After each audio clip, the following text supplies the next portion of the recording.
백성이 요단을 건너려고 자기들의 장막을 떠날 때에 제사장들은 언약궤를 메고 백성 앞에서 나아가니라. 요단이 곡식 거두는 시기에는 항상 언덕에 넘치더라.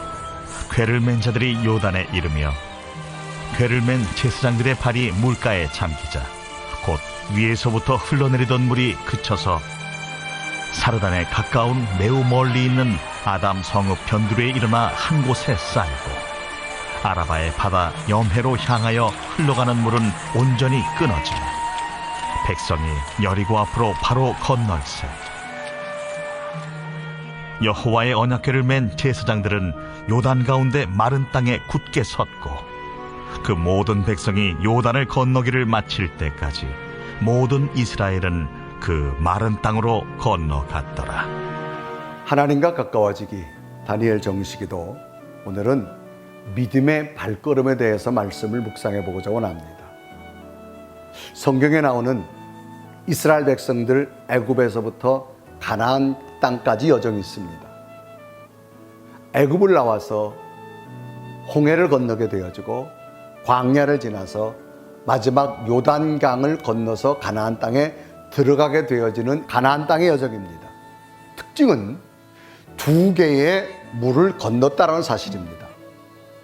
그런데 이 두 개의 물을 건너는 데는 아주 특징이 있습니다.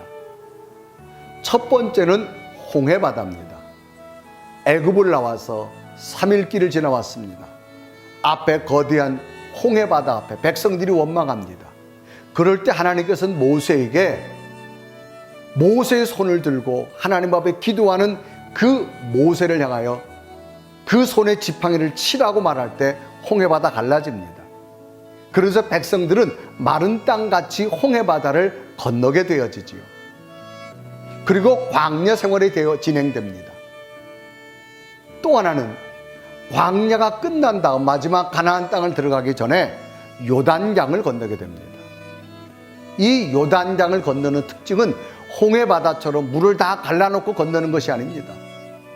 제사장들로 하여금 하나님의 법궤를 메고 지금 요단 강물이 넘실거리지만 너희들이 발이 물에 닿는 순간 갈라질 것이라고 하나님께서 약속해 주시는 겁니다.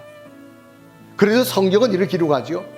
여호수아 3장 13절에 보면 온 땅에 주 여호와의 궤를 맨 제사장들의 발바닥이 요단물을 밟고 멈추면 요단물 곧 위에서부터 흘러내리던 물이 끊어져 한 곳에 쌓여 서리라고 말합니다.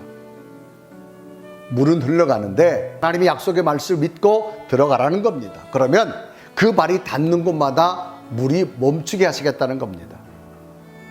그래서 제사장들이 이 하나님의 말씀을 믿고 정말로 하나님의 법궤를 메고 물이 넘실거리지만 들어갔습니다. 놀랍게도 발이 닿는 순간 물이 갈라지고 멈추는 역사가 나타났습니다.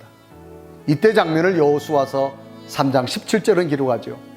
여호와의 언약궤를 맨 제사장들은 요단 가운데 마른 땅에 굳게 섰고 그 모든 백성이 요단을 건너기를 마칠 때까지 모든 이스라엘은 그 마른 땅으로 건너갔다라고 말합니다. 홍해바다는 갈라놓고 건넜습니다. 그런데 광야 40년이 지난 다음 광야 40년 동안 하나님은 믿음을 갖기를 원했습니다. 그래서 하나님 주신 믿음으로 요단강을 믿음으로 들어갔을 때 그 믿음의 발걸음이 닿는 곳에 물이 멈추는 기적을 보여주신 겁니다. 오늘 우리는 하나님의 약속의 말씀을 믿고 걸어가는 의지하는 믿음이 필요합니다. 오늘도 하나님의 성전을 향하고 다니엘처럼 기도하는 여러분의 기도 속에 믿음의 확신을 가지고 기도할 때 요단강이 멈춘 것처럼 여러분 삶의 수많은 문제들이 해결되고 응답받는 그런 한 날 되기를 주님의 이름으로 축복합니다.